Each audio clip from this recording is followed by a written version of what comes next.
Semua berawal dari sebuah kecelakaan tak terduga. Qin Yao tiba-tiba terseret dari kota metropolitan ke tubuh seorang wanita pedesaan. Padahal, dia masih seorang gadis yang belum menikah. Saat membuka mata, dia sudah menjadi ibu tiri bagi 4 anak. Kondisi keluarganya pun sangat memprihatinkan. Miskin sekali. Ayah anak-anak itu hanya punya wajah tampan. Sehari-hari hanya santai dan malas-malasan. Tanah subur keluarga dijual semua untuk kesenangan sesaat. Untungnya, beberapa kakak laki-lakinya menyadari. Dengan paksa, mereka menyisakan 2 hektar tanah terpencil. Qin Yao tak mau lagi merasakan rasa kelaparan sampai mati seperti di kota metropolitan dulu. Dia angkat alat pertanian dan langsung pergi. Ibu. Si kembar terkecil keluarga Liu. Kenapa mereka mengejarnya? Kalian berdua kok ikut. Aku dan kakak ketiga bawakan air untuk ibu. Kalau tidak minum, ibu tidak bisa kerja. Perut juga akan sakit. Dia bukan ibu kita. Kakak kedua bilang, jangan panggil begitu. Tapi, aku ingin punya ibu. San Lang benar. Aku hanya ibu tiri mereka, dan baru 2 hari di keluarga Liu. Wajar kalau mereka masih waspada. Airnya berikan padaku. Jalan ke gunung jauh. Kalian cepat pulang. Pulanglah, jangan ikut lagi. Ibu tidak kabur. Boleh tidak? Kakak pertama dan kakak kedua bilang, ibu tiri lihat keluarga kita miskin begini. Pasti akan kabur. Tapi aku tidak mau ibu pergi. Sejak aku dan kakak ketiga lahir, ibu kandung sudah tiada. Anak-anak lain kalau jatuh sakit, ada ibu yang memeluk. Kalau lapar, ada ibu yang menyuapi.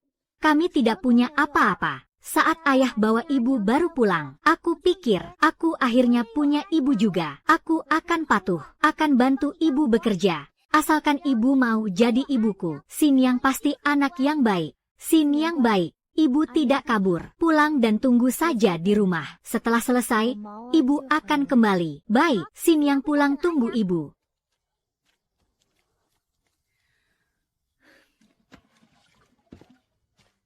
Bertahan hidup bertahun-tahun di kota metropolitan. Mencari makanan sudah jadi naluriku. Hutan luas di depan mata ini adalah lumbung pangan alami. Musim gugur, hewan buruan gemuk untuk persiapan musim dingin. Paling enak dimakan. Asalkan tubuh ini cukup kuat. Mencari makanan seharusnya tidak sulit.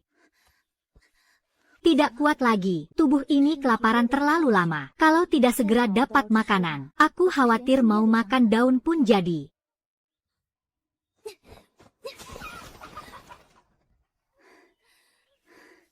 Liu Ji, dasar lelaki pemalas. Kalau bukan karena kau menghabiskan semua harta keluarga, aku tidak akan sampai kelaparan. Ayam liar pun tidak bisa tangkap. Aku orang dewasa saja lemas kelaparan. Bagaimana dengan keempat anak itu? Ayam hilang, cari yang lain. Tidak bisa biarkan keempat anak itu terus kelaparan. Talas. Itu talas yang banyak anaknya. Jenis yang paling lembut teksturnya. Kalau kena getah talas, badan bisa gatal-gatal. Penduduk sini tidak tahu cara mengolahnya. Makanya dikira beracun. Kecuali masa paceklik parah. Tidak ada yang mau makan ini. Tidak ada peralatan. Pakai cara lama saja.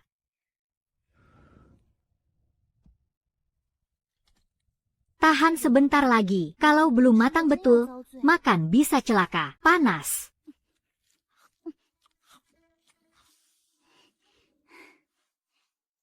Tempat ini untuk anak-anak.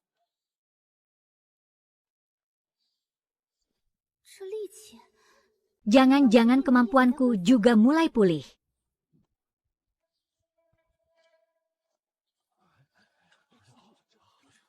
Itu kan istri baru Liu Laosan. Gadis baik-baik kok mau menikah dengan Liu Laosan. Lihat yang dia bawa. Itu kan tanaman yang bikin gatal-gatal. Sudah sampai makan tanaman beracun. Kasihan sekali. Dinikahkan dengan Liu Laosan. Hari-hari sulit masih panjang di depan.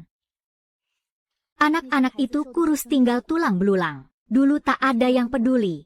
Mereka bisa bertahan hidup itu memang nasib kuat. Sekarang ada aku, tak akan kubiarkan mereka kelaparan lagi. Liu Laosan, utang dibayar hutang, itu sudah kodratnya. Kalau hari ini belum lunas juga, gubuk reotmu ini kami hancurkan. Bicaralah baik-baik. Jangan hancurkan rumahku, jangan pukul ayahku. Dalang, Erlang, bantu ayah, tahan mereka. Ayah, kakak, berhenti.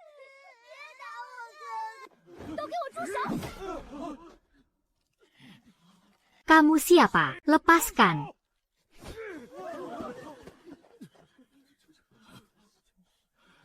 Kamu ini orang apa? Kami mau tagih utang Liu Laosan. Urusanmu apa? Istriku, tolong aku. Kamu pukul aku. Sifatnya yang satu ini memang bisa menipu orang. Nyonya Yuan sama sekali belum menyelidiki jelas. Sudah dibujuk masuk keluarga Liu. Anak-anak laparan sampai berdiri pun tak stabil. Dia malah gemuk putih terawat. Ayah macam ini buat apa dipertahankan? Utang ada kepala, hutang ada pemiliknya. Siapa yang berutang? Kalian tagih dari dia. Istriku, kamu tak boleh perlakukan aku seperti ini. Tangan kaki ikat kuat-kuat. Jangan sampai debitur kalian kabur lagi. Siap, kamu ini ngapain? Aku suamimu. Kita baru saja di depan kantor pemerintah. Ada pejabat yang jadi perantara pernikahan. Kaki rapatkan lagi. Simpul tali dililit 2 kali. Dia licin sekali. Jangan sampai terlepas. Qin Yao, kamu dengarkan aku atau tidak? Diam, merintih seperti babi disembelih. Orangnya kalian bawa pergi. Jangan sembarangan urus. Jangan sampai dia cacat juga. Keadaan keluargaku seperti ini kamu lihat. Tak sanggup menghidupinya. Jadi, tolong langsung selesaikan saja. Dasar kamu ini. Bercanda dengan aku. Kakak, aku serius. Ingat. Harus sampai tewas. Kamu sungguh serahkan Liu Laosan. Nyawa ganti utang. Ya. Ini rumahku. Meski kami hanya beberapa janda dan anak yatim. Tapi aku, Qin Yao, bukan orang yang mudah diintimidasi. Sekarang Liu Ji, sudah kuserahkan ke kalian. Kalau masih berisik di depan rumahku, sakiti keluargaku, aku rela mati. Ajak dia bersama temui Raja Neraka. Ibu, Sin yang takut. Ibu di sini. Kami benar-benar bawa orangnya pergi ya. Bawa pergi saja, aku pasti tak halangi. Wanita ini kelihatannya juga bukan lawan mudah. Terus dipaksa, cuma dapat cap, mengintimidasi wanita dan anak-anak. Baik, kalian suami istri, main sandiwara di sini ya. Aku mau lihat siapa yang akhirnya menangis. Bawa pergi. Bagaimana bisa pasangan suami istri ini? Sudah tidak tersisa sedikit pun rasa kasih sayang. Ditambah lagi ada 4 anak keluarga Liu. Tapi tak satu pun yang datang mencegah. Liu Laosan ini, sebenarnya seberapa dibencinya dia? Kamu hanya ingin menakuti ayahku saja. Bukan benar-benar ingin mereka membunuhnya. Benar kan? Tidak. Aku sungguh-sungguh.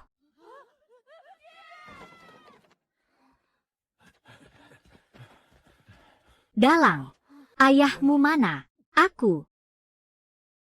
Ayah, kakak pertama, kakak kedua, paman kecil. Si brengsek Laosan itu mana? Pergi bayar utang. Dia ini orangnya. Kalau ada uang 1 keping pun, langsung dibelikan. Setengah piring kacang tanah. Kalau tidak ada uang, bayar dengan nyawa. Apa maksudnya ini? Kalau kalian ingin menebusnya juga boleh. Bawa uang sendiri untuk menebus. Aku juga tidak punya uang sepeser pun.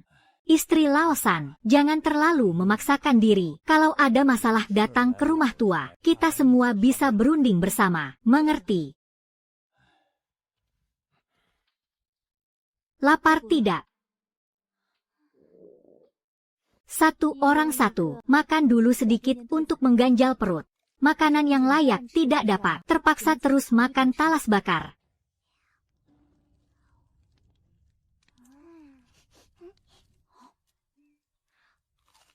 Wangi sekali. Ini talas, sebenarnya memang sudah wangi. Orang desa bilang, talas itu beracun. Kalau dimakan bisa kena penyakit aneh. Badan juga bisa gatal-gatal semua. Digaruk sampai kulitnya luka. Lendir talas mentah. Kalau kena kulit bisa gatal. Dicuci pakai air saja sudah hilang. Talas matang tidak ada masalah ini. Makan saja dengan tenang. Embernya di mana? Aku akan ambil air sedikit. Kita bersihkan rumah ini. Rumah sekotor ini. Aku tidak bisa tahan 1 malam pun. Kamu jaga rumah. Aku dan Ibu Tiri pergi ambil air. Dian.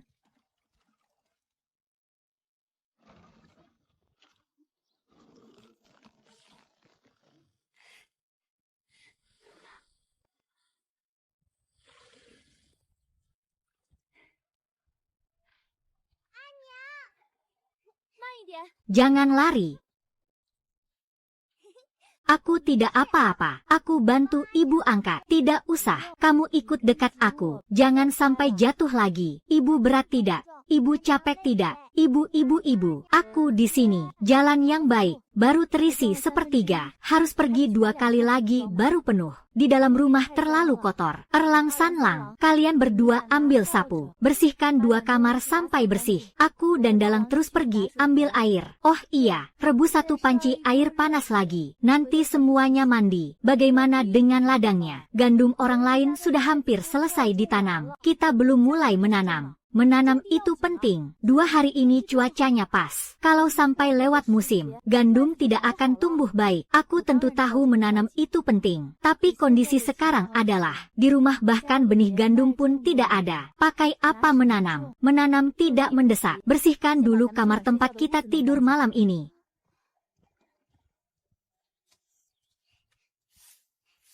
Dengar ibu pasti tidak salah. Rumah ditinggali bertahun-tahun juga tetap begini. Ngapain harus dibersihkan? Kakak kedua, kalau kita tidak nurut, apakah ibu tiri ini bakal suka mukul orang? Wah, sinar matahari lagi trik-triknya nih. Cepetan mandi biar nggak masuk angin. Buruan, kita lagi dikejar waktu. Matahari kan nggak selamanya bersinar terus. Sanlang, cepetan.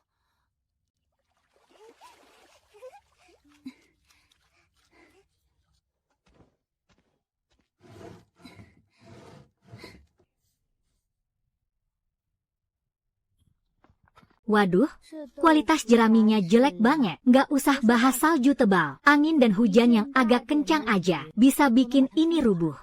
Kalian tahu di mana ada jerami kering? Emangnya mau buat apa? Lihat deh sandal jerami di kaki kalian. Udah mau lepas-lepas semua.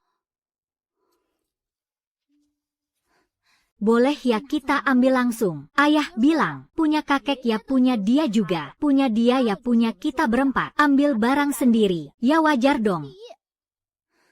Liu Ji ini ngajarin anak-anak hal yang gak jelas. Kamu mau bikinin kita sepatu. Kamu bisa nyulam sandal jerami juga. Kan biasanya cuma orang tua di desa yang bisa. Ada apa? Kok panggilnya? Kamu. Sih, nggak sopan banget. Panggilnya Tante. Tante. Nah, gitu dong. Bantuin Tante buang lapisan luarnya yang rapuh. Ambil yang tengahnya paling kuat aja. Oh. Anak-anaknya pada penurut ya. Bukannya harus dipanggil ibu. Dasar bebal. Panggil tante juga udah bagus kok. Kita kan punya ibu sendiri. Masa mau panggil ibu orang yang gak kenal? Sanlang, si Mei, panggil tante. Tante, iya. Tolong jagain jerami yang lagi dijemur ya. Jangan sampai diterbangkan angin. Oke.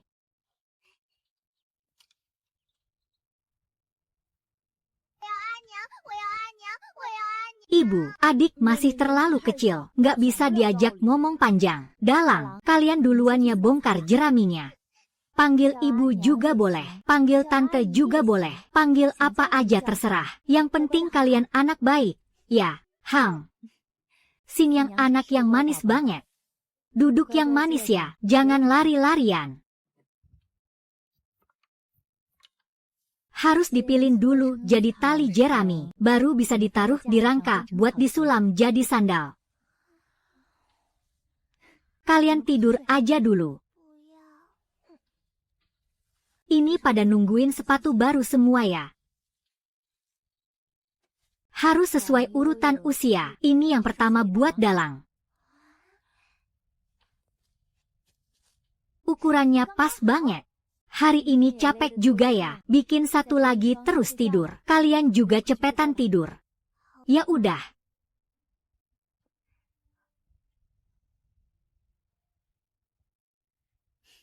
Mending kita cari talas dulu di luar. Yang paling penting sekarang itu pulihin kondisi badan. Binatang buas di gunung gak perlu buru-buru. Nunggu stamina pulih. Perlengkapan lengkap. Baru urusan sama mereka juga gak telat. Tante udah balik, sarapan udah kita angetin. Nunggu tante buat makan. Ini di luar dugaan sih. Mungkin karena makanan selalu aku yang bawa. Jadi anak-anak anggap aku yang berhak bagi-bagi. Makanya pada nungguin. Duduk semua ya, makan. Ibu suapin. Siniang mau disuapin ibu. Dasar si manja. Iya, ibu suapin. Tunggu ya, hari ini ibu selesain semua. Sudah, cuci kaki dulu yang bersih sebelum dipakai. Jangan sampai sepatu barunya kotor.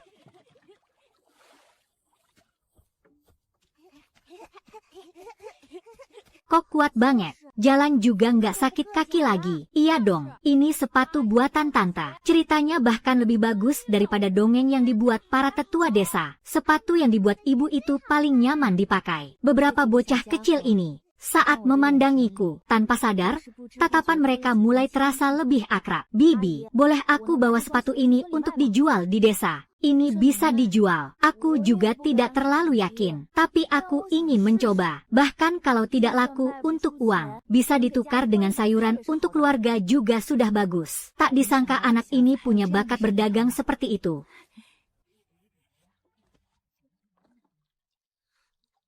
Jual sepatu Jeremy.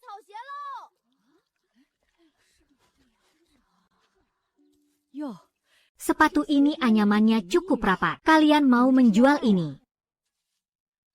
Tante benar-benar jeli. Sepatu ini kuat dan tahan lama. Paling cocok untuk kerja di ladang. Kami tidak perlu uang tunai. Bisa ditukar dengan makanan sedikit saja sudah cukup. Baiklah. Suamiku memang sedang butuh sepatu baru untuk ke ladang. Aku pulang ambil seikat sawi dan satu buah oyong. Untuk menukar sepatu ini. Boleh tidak? Boleh. Sangat boleh.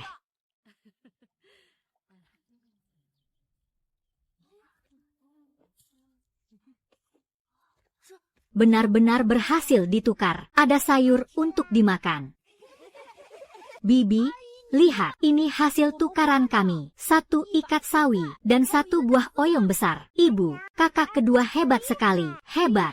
Kalian berempat semua rajin. Ternyata ada pasarnya di desa. Mungkin aku bisa buat beberapa sepatu jerami lagi untuk ditukar dengan kebutuhan hidup. Mari kita tetapkan target kecil dulu. Tukar dulu satu ember kayu dan satu pikulan. Kita pergi ke tempat kakekmu dulu untuk pinjam jerami. Nanti setelah dapat uang, kita kembalikan modalnya. Bagaimana menurut kalian? Bibi, semua jerami di sawah sudah habis diambil. Ini setidaknya cukup untuk buat 10 pasang sepatu. Kalian berdua juga bantu pilin tali. Mari kita kerahkan tenaga. Berusaha besok pagi sudah bisa selesai batch pertama sepatu jerami.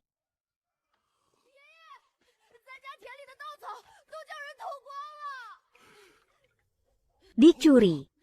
Siapa sih bajingan yang mencuri? Semuanya dicuri oleh Dalang dan Erlang dari keluarga ketiga. Ada yang lihat langsung mereka bolak-balik mengangkut beberapa kali. Oh, kalau begitu tidak apa-apa. Kakek, Kanju tahun ini kasur baru untukku. Sungguh menyebalkan. Kalian berdua, berhenti. Kalian berdua, berhenti. Ibumu sudah siapkan makan malam. Makan dulu. Apa ayah sengaja tinggalkan di ladang untuk mereka ambil? Ayah, Jeremy di rumah saja tidak cukup untuk kasur. Jeremy di bawah tempat tidur Jinbao sudah habis digerogoti tikus. Lihatlah, cuaca sebentar lagi akan dingin. Bagaimana bisa tidur di kasur seperti itu? Kalau ayah tidak sayang padaku, tidak apa-apa. Tapi Jinbao adalah cucu pertama. Ayah juga tidak sayang.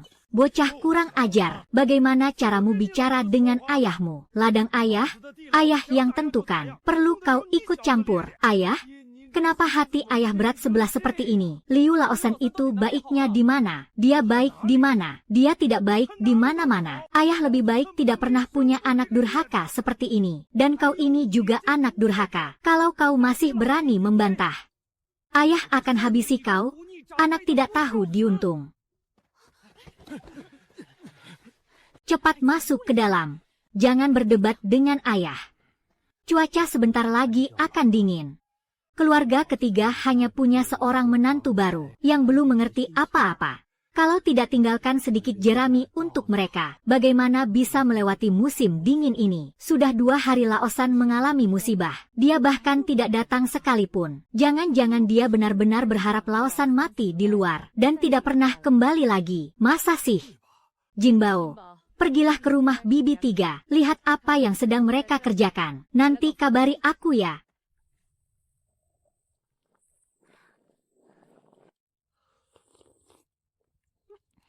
Kak, kalau tiap hari bisa makan sayur bening sama ubi, wah, enak banget tuh. Cepetan makan, jangan mikir yang aneh-aneh. Gak punya cita-cita, cuma semangkok sayur bening aja udah puas. Aku enggak, aku nanti mau makan nasi putih, ditambah lemak babi. Cuma segini, tapi kalau lihat tingkat hidup warga desa Liu, nasi putih dan lemak babi udah makanan mewah banget. Si kecil ini kok sembunyi-sembunyi. Aku pura-pura gak lihat aja. Lihat dia mau ngapain. Kemungkinan Liu Laohan sadar jerami di sawahnya hilang semua. Sengaja nyuruh bocah ini buat intai situasi. Tapi mau gimana lagi? Jeraminya udah hampir jadi sandal anyaman. Walaupun dia tahu keadaannya udah telat, gak bisa dia apa-apain.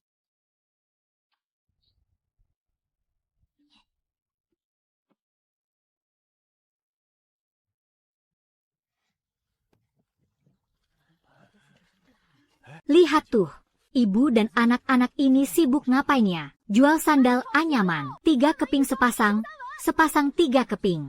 Cuma 3 keping uang. Sandal anyaman rajut halus, bisa dibawa pulang. 3 keping uang, gak bakal rugi, gak bakal ketipu. Cuma 3 keping. Cuma 3 keping bisa dapat sandal anyaman nyaman dan awet. Gak punya uang, bisa ditukar barang juga, berdasarkan penilaian daya beli warga, dan nilai labu dan sayur yang ditukar kemarin. 3 keping itu harga yang paling pas. Ternyata banyak yang tertarik dengan harga ini. Lebih tertarik lagi dengan sistem barter. Bibio, sepatu buatan ibuku bagus loh. Beli sepasang dong. Si Simyang ini berani dan manja. Gak nyangka dia bisa promosi sendiri. Sepatunya memang dibuat kokoh. Ukurannya juga pas buat suamiku. Akhir-akhir ini suami sering ke sawah. Sandal anyamannya udah rusak, lagi pengen ganti yang baru. Nyonya Kin, aku ambil 2 pasang, bisa lebih murah dikit gak? Boleh, ini transaksi pertama, 5 keping buat 2 pasang. Coba hitung, pas 5 keping, 2 pasang sepatu aku bawa ya, gak usah dihitung. Kalau enak dipakainya, sering-sering datangi usaha kami. Kak, aku lihat para bibi itu bawa uang. Kita tanya-tanya, siapa tahu bisa jual lebih banyak. Bu, kita jual lagi sepasang. Bibi Liang beli. Katanya sepatu kita anyamannya rapat. Awet. Adik, uang logamku lagi seret. Tukar 5 mangkuk kasar buat sepasang sepatu. Boleh gak? Cuma bibirnya ada retak kecil, tapi masih bisa buat nasi dan sayur. Boleh dong, pilih yang ukurannya pas.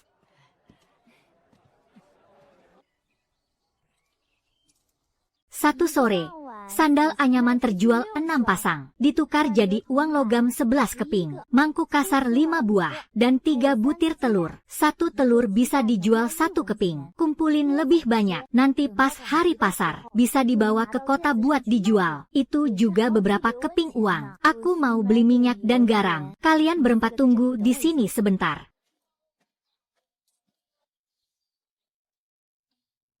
Siapa mau beli? Pengen beli minyak dan garam? Kamu. Aku dari keluarga Liu Ji paling ujung desa. Namaku Qin Yao. Baru sampai di desa. Kakak, mungkin belum pernah ketemu aku. Yuniang, siapa itu?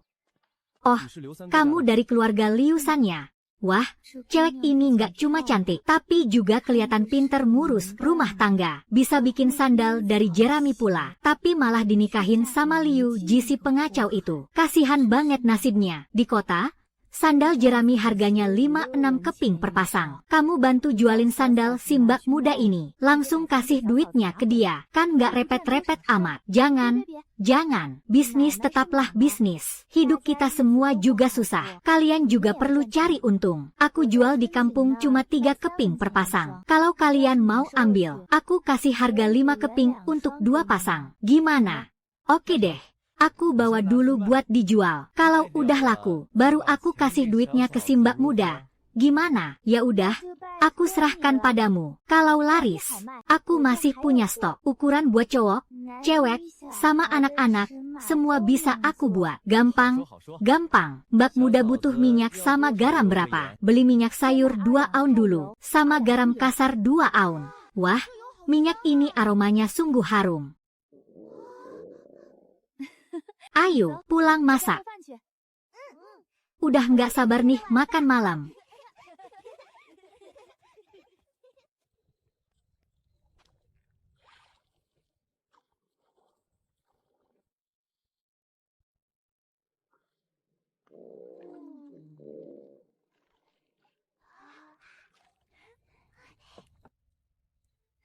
Makanan yang pakai minyak sama garam, rasanya beda banget. Makan.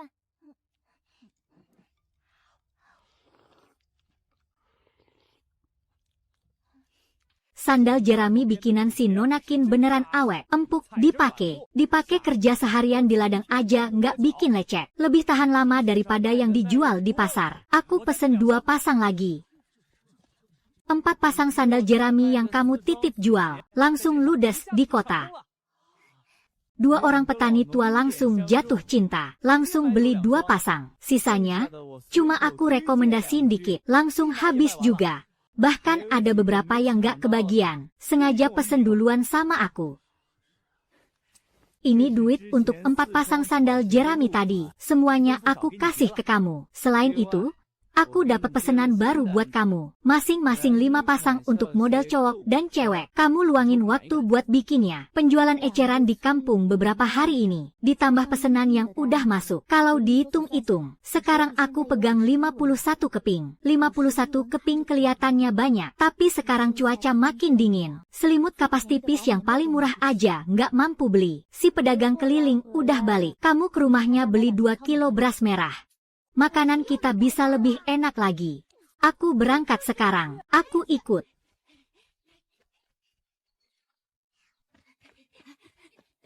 Dalang. Erlang. Kalian mau ngapain? Beberapa hari lagi mau hujan. Benih di rumah udah ditanam semua belum? Sudahlah, biarin aja mereka. Bapak kandung mereka sendiri aja nggak peduli. Pak, besok kita nggak perlu ke ladang lagi kan? Nggak usah, udah selesai ditanam. Setelah sibuk sebentar ini, akhirnya bisa istirahat juga. Akhirnya nggak perlu turun ke ladang lagi. Sapa, kakek, nenek, paman, bibi, paman muda, Kak Jinbao, istri keluarga ketiga. Kalian udah makan? Udah.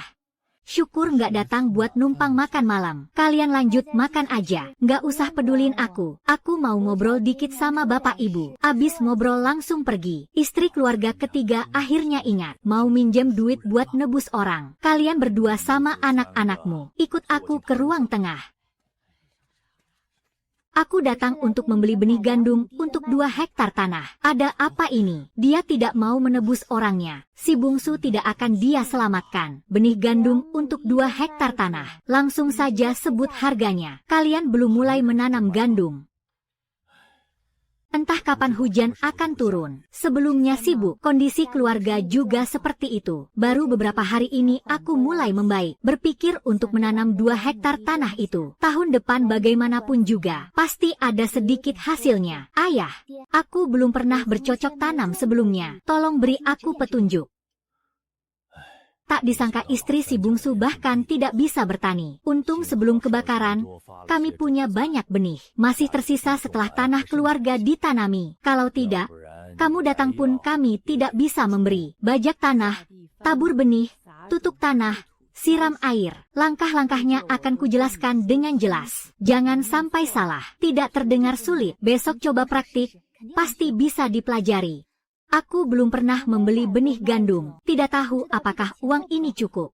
Dia benar-benar bayar benih gandum dengan uang tembaga. Tadi dia masuk bilang mau beli benih gandum. Kukira hanya basa-basi.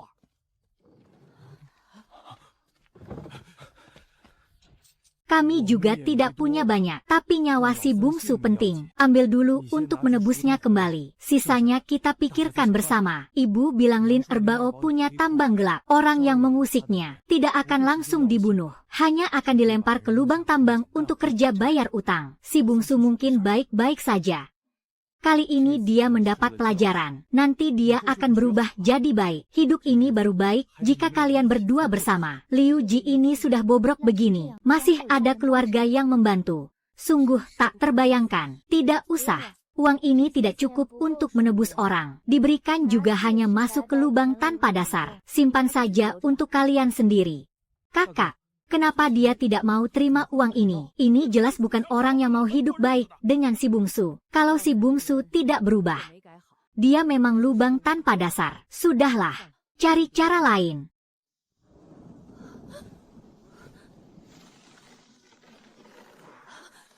Tidak baik, jangan-jangan rumah ini mau roboh.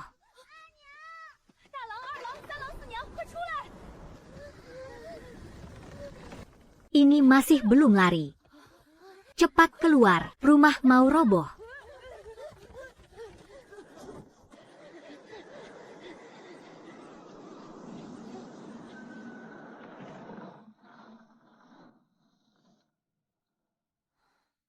Rumahnya selamat, tapi atapnya harus dibangun ulang. Pasti butuh banyak uang. Di kantong hanya tersisa 40 keping uang tembaga. Langit mau menghancurkan aku. Bibi, rumahnya tidak apa-apa. Kamu bilang ini tidak apa-apa. Kalian berempat berdiri di tempat, jangan bergerak. Tunggu aku di sini sampai aku kembali. Apa? Atapnya rusak diterpa angin. Si sulung, si kedua, si keempat, bawa tangga dan alat perbaikan atap. Ikut aku lihat. Kukira keluarga ini tidak bisa diandalkan, tapi saat ada masalah, mereka tidak ragu. Liu Fei, kamu kumpulkan semua lembaran jerami yang masih bisa dipakai di tanah. Liu Bai, Liu Zhong, jerami ini tidak cukup untuk menutup. Kalian cepat ke sungai ambil yang baru lebih banyak. Begini baru kuat. Angin kencang lagi pun tidak akan terbang. Bekerja sepanjang pagi pasti lapar. Makan siang di rumah dulu baru pergi. Hidup ini terlalu sulit. Sudahlah, banyak bicara juga tidak berguna. 2 hektar tanah itu cepat ditanam. Beberapa hari lagi mungkin akan hujan. Mengerti, harus pergi ke gunung. Bercocok tanam? Tidak mungkin. Seumur hidup tidak akan bercocok tanam. Nona kecil ini benar-benar ahli memainkan pisau. Pak, tahukah kamu rumah pemburu kemana? Ke timur? Rumah tunggal di lereng gunung itu. Makasih ya. Baru pertama kali ini ada yang mau pinjam alat berburu. Yang penting emang bisa dapetin buruan beneran. Katanya nawarin 1/10 hasil buruan. Tapi kalau sama sekali nggak dapet apa-apa, alat-alat kami bakal capek-capetin percuma. Kalau memang nggak dapet buruan, aku bakal ganti biaya perbaikan sesuai kerusakannya. Ya udah, masuk sendiri pilih deh. Keluarga kami ini pemburu, hidup dari hasil berburu. Segala macam alat berburu lengkap di sini, dan semuanya dirawat dengan baik. Kemarin baru dapat hasil yang lumayan. Untuk beberapa waktu ke depan gak ada rencana pergi lagi. Gunung di sini ada binatang buas pemakan manusia. Lebih baik kamu gak usah nekat. Makasih, Bang, ini aja yang kuambil. Bercocok tanam itu benar-benar nggak kuasa. Besok aku rencana masuk ke hutan. Paling cepat 3-5 hari, paling lama seminggu lebih. Bibit-bibit yang masih tersisa di rumah. Mohon bantuan 2 abang untuk menanaminya. Sama 4 anak di rumah. Selama aku pergi nanti, mohon 2 kakak ipar bantu jagain sebentar.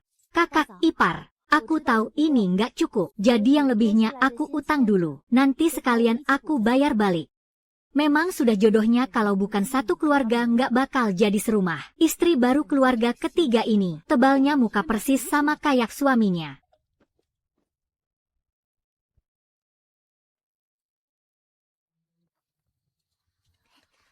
Kakak, dia beneran pergi ke hutan buat berburu. Kemarin malam dia bilang langsung ke kita, suruh kita jaga baik-baik satu sama lain di rumah. Nanti dia pulang bakal ada daging buat dimakan. Ada daging buat dimakan. Asyik banget.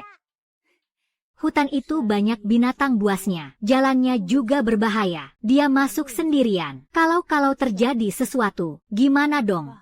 Aku juga pengen makan daging, tapi takut juga dia kenapa-kenapa.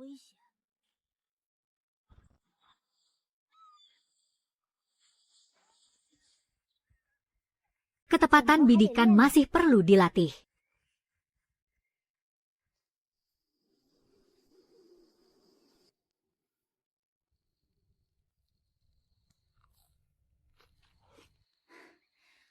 Hari ini tenaga terkuras banyak, akhirnya kenyang juga. Istirahat dulu. Aku harus hemat tenaga, besok lanjut lagi. Di sekitar sini paling gak ada satu kelompok monyet dan satu kelompok serigala. Setelah latihan kemarin, sekarang bidikan panah sudah lumayan stabil. Di dalam ternyata ada ikannya juga. Yang lebih aneh, ikan di sini bahkan gak pada ngumpet. Malam ini bisa makan enak nih. Ini bekas beruang hitam. Kalau pulang begitu aja, rasanya nggak ikhlas banget. Tunggu lagi. Terus nunggu timing yang tepat. Kakak, kapan ibu pulang? Jangan-jangan dia nggak bakal balik lagi. Jangan ngomong sembarangan. Tunggu aja, pasti dia pulang. Kabur.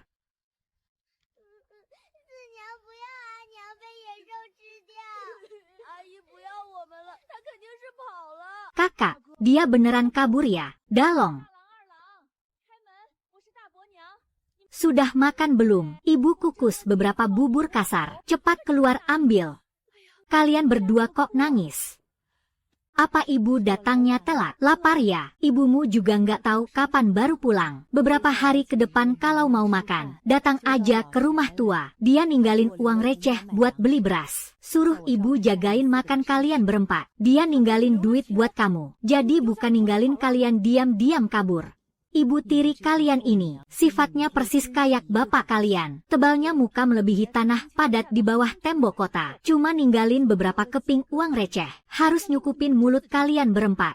Ibu aja nggak tahu harus nambahin berapa banyak lagi. Sudah 4 hari perginya. Nggak tahu juga harus nunggu berapa lama lagi baru pulang. Hutan belantara mana bisa gampang dimasukin.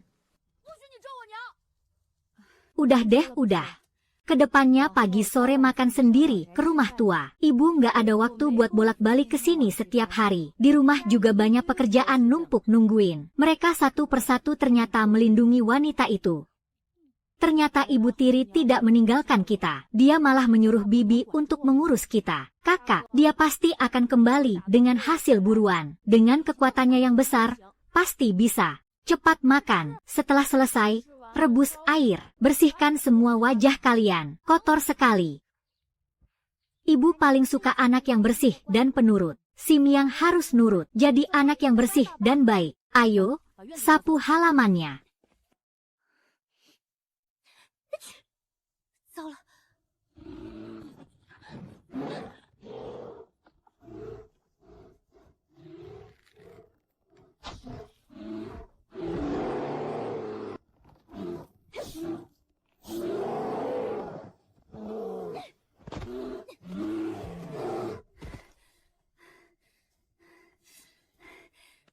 Dengan ini, musim dingin ini seharusnya akan lebih mudah. Beruang hitam ini kira-kira beratnya 700 kati. Hanya bisa membuat tandu sederhana dari ranting untuk menariknya pulang.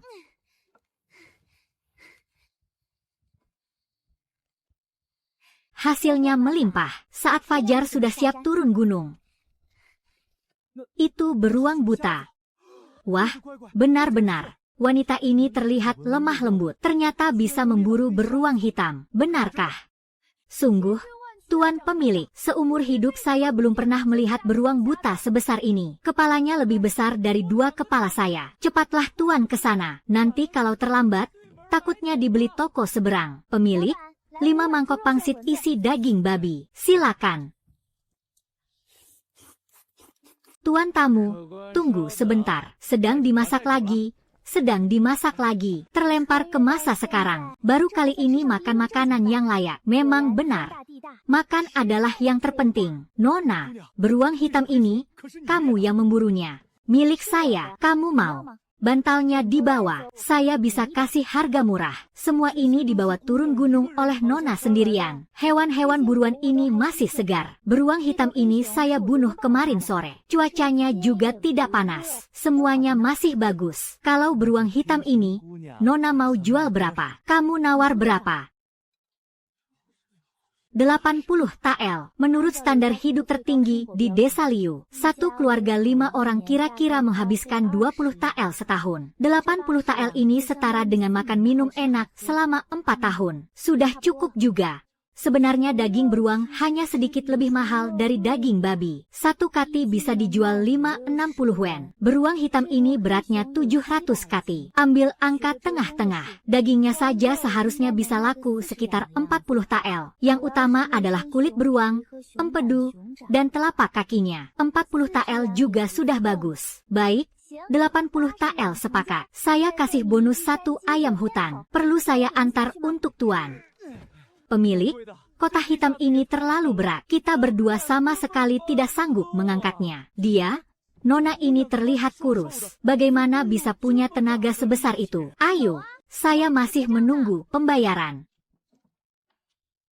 Pekerjaan ini kita tidak sanggup. Menyembelih babi saja butuh keterampilan bertahun-tahun. Apalagi beruang liar sebesar ini. Satu kali salah tebas, seluruh kulitnya rusak. Kalau begitu saya akan ke timur kota mencari Zhang Tukang. Dia paling berpengalaman menangani hewan besar. Saya bisa menyembelih beruang, menguliti, mencabut urat. Saya mahir semuanya. Saya juga tidak minta upah. Cukup beri saya makan malam dan tempat tidur untuk semalam.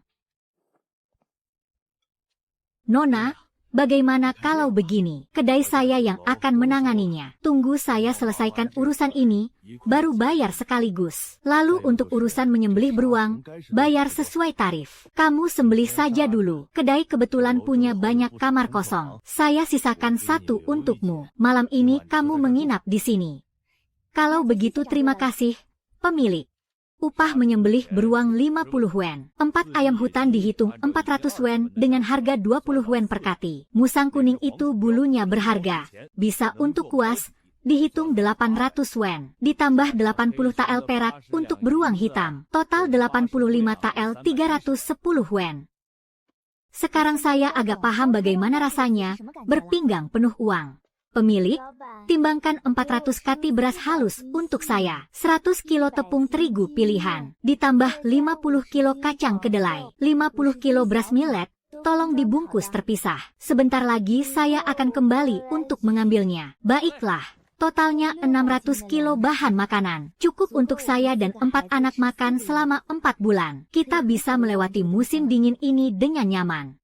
Istriku, lihatlah kain-kain ini. Selimut dan kasur kapas kita juga sudah siap. Ambil dulu 3 selimut kapas tebal 10 kilo, 3 selimut tipis, lalu 3 alas kasur dari kulit pohon palem. Tambahkan juga 5 kilo kapas. Saya mau 1 gulung kain putih polos yang termurah, 1 gulung kain katun biru, dan 1 gulung kain kasar merah. Kain kasar merah ini cerah sekali. Ini disimpan untuk baju tahun baru.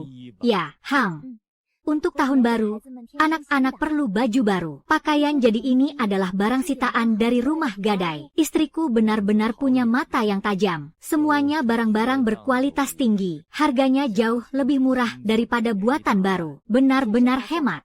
Pilihkan 1 set yang bisa saya pakai. Lalu ambil 4 set untuk anak-anak. Ukurannya dari 45 tahun sampai 78 tahun. Masing-masing 1 set. Sepatu juga masing-masing sepasang. Saya mau yang model sepatu bot kulit. Untuk anak-anak, ambil sepatu kain kasar. Yang sudah agak lusuh juga tidak apa-apa. Baik, saya akan lengkapi semuanya untuk Anda.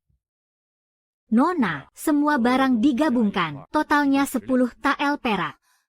Wah, sampai segitu banyaknya. Pantasan keluarga biasa lebih suka beli bahan sendiri lalu menjahit di rumah. 1 gerobak barang ini menghabiskan 18 tael perak. Sekarang di tangan saya masih tersisa 67 tael 3.000 perak. Simpan 50 tael tidak diganggu untuk keadaan darurat. Sisanya 17 tael lebih akan digunakan untuk membuat beberapa perabot yang layak. Lalu memperbaiki gubuk genteng yang rusak itu. Perkuat temboknya. Tambahkan 2 ruangan lagi. Buat juga kamar mandi dan dapur. Lalu bangun tembok pagar. Tanpa tembok pagar, sama sekali tidak ada privasi. Menyimpan barang di rumah juga tidak tenang. Selalu khawatir akan dicuri orang. Entah bagaimana keadaan keempat anak kecil itu di rumah. Istriku, cepat pulang ke rumah untuk melihat. Liu Laosanmu sudah kembali. Liu Laosan kembali. Dia kembali hidup atau mati. Tolong, Pak, lebih cepat lagi. Langsung antar gerobak ke pintu halaman rumah saya.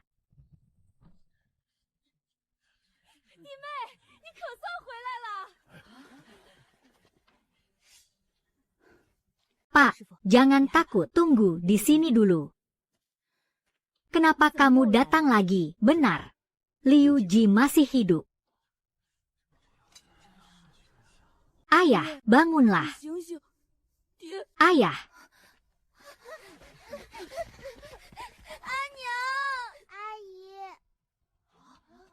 Pasti paman berburu dapat barang bagus. Dalang, Erlang, kalian antar adik dan Xian Mei masuk ke dalam rumah. Di sini ada saya. Siapa yang berani bergerak? Saya bunuh dia. Semua berhenti. Jangan bergerak. Istriku. Apa maksudmu ini? Saya justru ingin bertanya apa maksudmu. Sudah disepakati jangan mengantarnya kembali hidup-hidup. Sekarang ini apa lagi? Liu Laosan tidak salah. Kamu memang wanita beracun. Saya baik hati mengantarnya hidup-hidup kembali padamu. Tidak berterima kasih sudah biasa. Malah ingin membunuh saya. Kamu mengantar orang kembali, lalu hutangnya, apakah dihapuskan begitu saja? Tentu saja tidak mungkin. Sungguh tidak menyangka di keluarga Liu Laosan ternyata ada wanita tangguh seperti ini. Seandainya tahu, hari ini saya tidak akan datang sendiri. Apa ini? Surat hutang. Liu Ji meminjam 20 tael perak dari Ling Erbao. Perjanjian 2 bulan kemudian mengembalikan pokok dan bunga total 22 tael. Jika lewat jatuh tempo belum lunas. Setiap hari keterlambatan ditambah bunga 1 tael. Sekarang tanggal 28 Oktober. Sudah lewat 28 hari dari tenggat waktu. Pokok dan bunganya total 50 tael. Kebetulan sama persis dengan tabungan 50 tael yang aku simpan. Apa harus sampai segini? Keluarga kami kerja keras dari awal tahun sampai akhir tahun. Dari hasil panen dan uang yang dikumpulkan ibu-ibu dari menenun. Paling banyak cuma bisa nabung 2-3 tael. Utang ini buat warga desa Liu manapun adalah angka yang tak terbayangkan.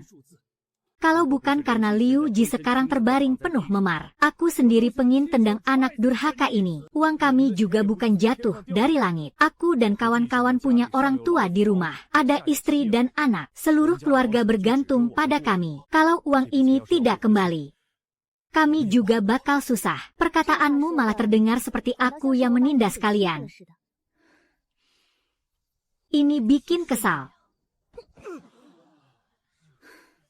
Mari kita bicara di tempat lain. Aku akhirnya paham. Istri si Liu Ji ini benar-benar tangguh. Bahkan Lin Erbao pun tidak dia takuti. Mungkin dia punya cara. Ayah, ibu, memanggil kalian ke sini agar kalian jadi saksi. Saksi apa? Untuk uang ini, aku kasih keringanan. Sebenarnya harus bayar berapa? Kasih angka yang pasti. Soal 50 tael itu, aku kasih tahu jelas. Mustahil. Lin Erbao punya atasan. Uang ini meski dipinjamkan atas nama Lin Erbao, tapi jelas bukan uangnya. Wanita ini lumayan berani. Siapa tahu suatu hari aku butuh bantuannya. Nyonya Qin, kalau nanti aku tidak bisa menemukanmu. Kalau dia benar-benar terdesak, bukan cuma uang ini tidak kembali. Bisa-bisa nyawaku habis hari ini juga. 38 tael. Ini angka terendah. Kalau ini pun tidak bisa dibayar. Tidak perlu lagi bernegosiasi. Baik, surat hutangnya. Kamu punya kertas dan kuas. Tulis ulang. Sebagai bukti hutang Liu Ji sudah lunas. Kenapa pada diam? Ambil kertas, kuas, tinta, dan batu cap merah. Siap. Silakan tulis. Aku lihat kamu bisa berbuat apa. Yang ini tanda tanganmu, cap jempol, lalu selesai. Lumayan juga kamu. Lalu yang satunya tanda tangan suamiku, Liu Ji. Aku istrinya yang sah. Tanda tangan dan cap untuknya. Sudah seharusnya. Ayah, ibu, ada satu hal yang harus kalian jamin dulu. Baru aku mau tanda tangan di surat ini. Katakan, aku bisa bayar hutang Liu Ji. Tapi mulai sekarang, nyawanya jadi milikku. Rumah tangga aku dan Liu Ji, aku yang pegang kendali. Kalian harus berpihak padaku. Tidak boleh menghalangi keputusanku. Kalau tidak, aku tidak akan tanda tangan. Menantu perempuan, aku tahu Liu Ji ini brengsek. Kamu memang terlalu rendah untuknya. Hari ini kamu tidak peduli masa lalu. Mau bayar hutangnya. Ayah tahu kamu orang baik. Mulai sekarang kamu yang pegang kendali rumah. Kalau setelah ini Liu Ji masih bandel, terus membuat masalah, kamu pukul dia sampai mati pun, aku dan ibumu tidak akan menyalahkanmu. Baik. Dengan jaminan ayah dan ibu, aku juga tenang. Nyonya Qin, kamu istirahatlah. Aku dan kawan-kawan pergi dulu. Lain waktu kami main lagi. Lin Erbao sudah pergi. Hutangnya lunas. Tapi sekarang bukan waktunya membicarakan ini. Lausan masih terbaring di tanah. Lausan, bangunlah. Kamu baik-baik saja. Cuma luka-luka ringan saja. Angkat dia masuk ke dalam rumah dulu. Nanti kita cari tabib untuk memeriksanya. Jin Bao, cepat panggil tabib desa ke sini. Sudah selesai. Hutangnya sudah lunas. Pergilah lihat ayah kalian. Aku akan membongkar muatan.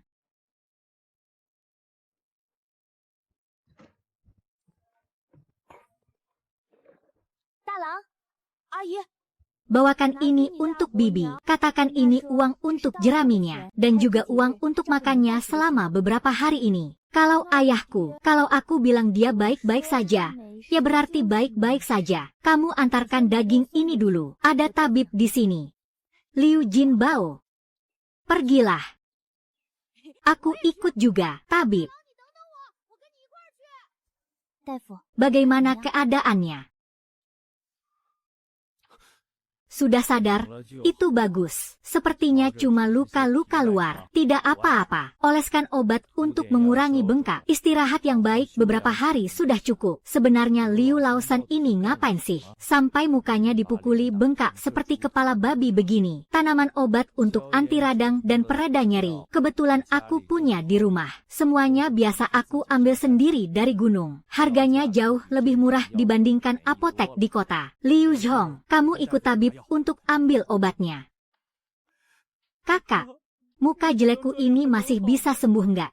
Ini lagi kapan? Kamu masih peduli sama mukamu? Muka itu bisa dimakan apa bisa diminum? Liu Ji, kamu bikin kupingku berisik. Ayah, aku ingin berpisah. Orang baru saja bantu melunasi hutangmu. Kamu malah bilang mau berpisah. Liu Ji, kalau bapak dengar lagi kamu sebut kata berpisah, bapak pasti bunuh kamu, lalu usir kamu dari keluarga, agar leluhur keluarga Liu tidak menyalahkanku, karena mendidik anak durjana sepertimu. Kakek, ayah, ibu menggoreng satu baskom daging tumis, lebih besar dari mangkuk waktu tahun baru kemarin. Katanya hari ini berkat bantuan bibi ketiga, setengah babi digoreng jadi satu baskom penuh.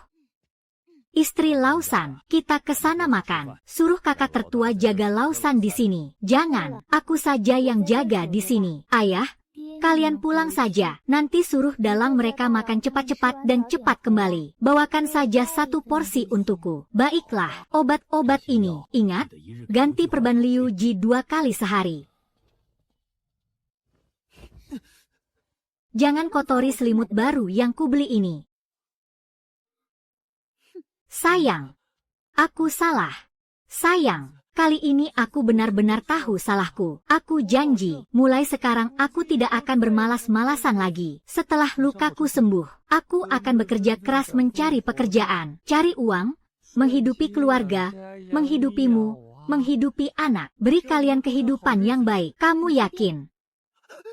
Liu Ji bersumpah di hadapan langit. Mulai sekarang kalau istri suruh ke barat, aku tidak akan ke timur. Suruh ke timur, aku tidak akan ke barat. Kalau aku melanggar, biarlah petir menghantamku sampai mati. Sayang, aku tahu kamu untuk cari uang. Tebus aku dengan mempertaruhkan nyawa berburu di gunung. Kamu terlalu banyak pikiran. Aku sebelumnya benar-benar brengsek. Aku tidak tahu terima kasih. Aku bersalah pada istri. Mulai sekarang, aku pasti akan memperlakukan istri dengan baik. Semua pekerjaan kotor dan berat di rumah biar aku yang kerjakan. Kamu istirahat saja. Ingat baik-baik ucapanmu tadi.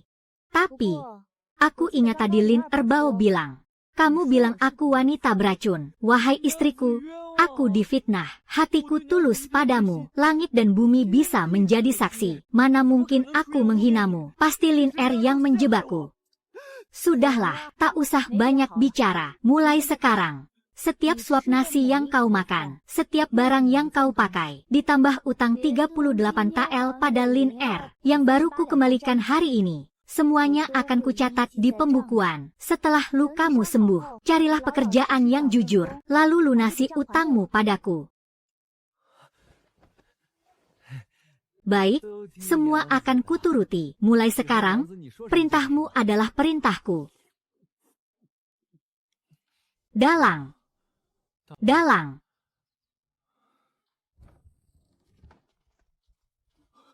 Ibu tirimu mana? Pergi ke desa Siahe. Ke sana buat apa? Sudah berapa lama? Tidak tahu. Pergi sejak pagi. Kira-kira sudah 2 jam. Ayah, lapar. Tunggu sebentar.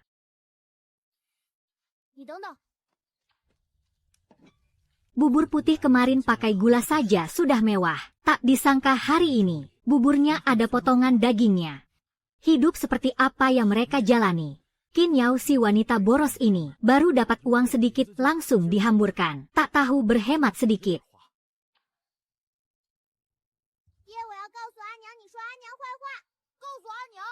Jangan, jangan. Ayah bercanda saja. San Lang.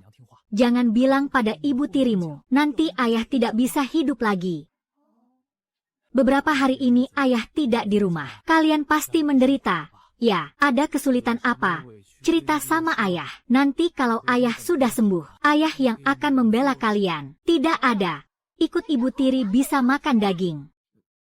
Suamiku. Kenapa kau duduk di depan pintu? Masuklah. Ngobrol sama ayah. Tidak usah. Ibu suruh kami jaga rumah. Rumah reot ini apanya yang dijaga? Tunggu, si wanita jahat itu bawa pulang banyak beras dan barang berharga. Memang harus dijaga baik-baik. Jangan sampai dicuri orang. Kita kan satu keluarga. Barang-barang ini juga ada bagianku. Benar juga, harus dijaga lebih ketat. Bibi San. Bibi besar dan ibumu ada di rumah. Ibu dan bibi besar lagi menenun.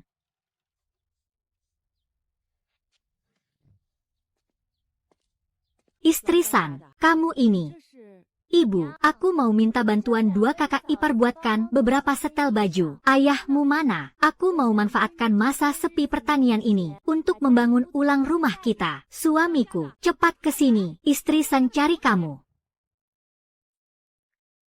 2 kakak ipar, bisa bantu buatkan beberapa setel baju. Aku ada 3 gulung kain, untukku dan 4 anak dalang. 1 setel baju musim dingin masing-masing. Lalu 1 setel baju formal lagi.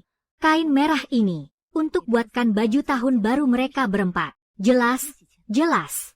Waktu beli kain, pemilik toko sudah hitungkan 3 gulung kain dan kapas ini. Kalau dibuat sesuai pesananku, masih akan bersisa banyak. Kalau 2 kakak ipar tidak keberatan, boleh dianggap sebagai upah tenaga.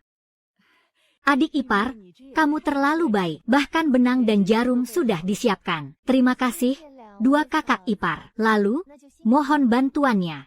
Adik ipar, jangan bilang begitu. Kalau keluarga sendiri ngomong begitu, jadi serasa asing. Aku sama kakak ipar cuma butuh 2-3 hari buat nyelesain. Nanti langsung aku antar ke tempatmu.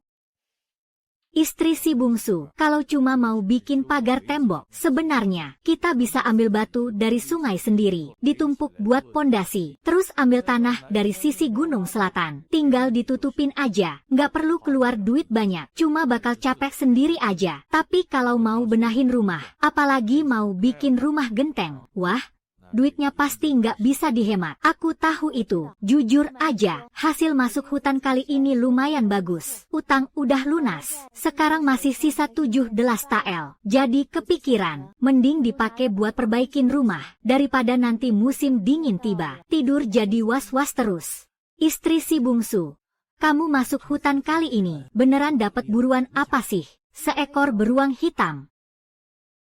Kamu, gimana caranya? Ya gini, terus gitu.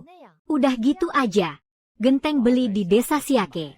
Tanah di gunung selatan itu banyak banget. Nanti aku bilang ke kepala desa sama ketua kelompok. Langsung boleh ambil. Warga sini bangun rumah. Selalu ambil tanah dari sana. Sekarang masih kurang kayu. Si bungsu udah pisah. Hutannya juga udah habis dijual. Harus beli dari warga. Genteng itu berat. Harus pakai kayu yang kuat buat nahan. Kayu yang bagus. Harganya juga nggak murah. Kira-kira butuh berapa?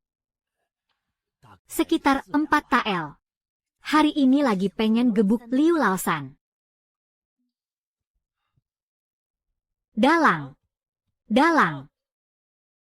Kenapa berisik banget di luar? Jangan-jangan atapnya bermasalah lagi. Ada apa di luar? Kalian ngapain? Berisik banget. Rumah kita mau dibangun. Tante lagi bikin pondasi sama orang-orang. Rumah kita dibangun. Ayah kalau nggak apa-apa, aku pergi dulu. Masih banyak kerjaan. Ayah juga kelihatannya udah nggak perlu tiduran. Nggak tahu juga bantu-bantu kerja di rumah.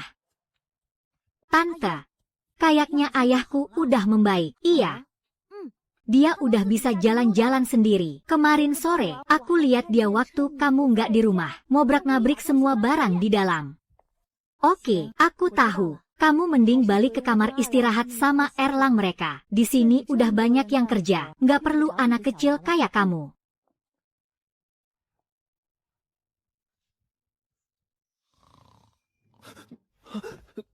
Sayang, kamu bikin aku kaget. Bengkaknya udah kempes. Kayaknya dalang benar. Udah bisa turun bantu kerja. Walaupun nggak bisa kerja berat. Tapi nyalain api, masak nasi, tumis sayur yang ringan-ringan. Itu pasti bisa. Bangun. Pakai baju luarnya dulu. Jangan sampai masuk angin lagi. Bulan depan ada yang bantu kerja di rumah. Selain masak buat kita sendiri 3 kali, kamu juga harus bantu masak buat tukangnya. Setiap siang siapin makan buat semua orang. Lukamu belum sembuh total. Kerjain yang ringan-ringan dulu. Abis masak kalau ada waktu. Kerjain pekerjaan rumah. Ini total 300 keping. Di rumah nggak ada sayur. Kamu ambil buat beli sayur. Daging babi yang aku beli kemarin masih sisa sedikit. Nanti kalau lama-lama bisa busuk. Hari ini kamu kerjakan semuanya ya. Mulai sekarang, setiap 5 hari sekali masaklah daging. Untuk sarapan, buat yang lembut-lembut. Kalau makan malam, buat yang lebih padat. Oh iya, satu hal lagi. Nafsu makanku besar. Ingat, masak lebih banyak ya. Kalau sampai kurang, aku bisa jadi sangat pemarah.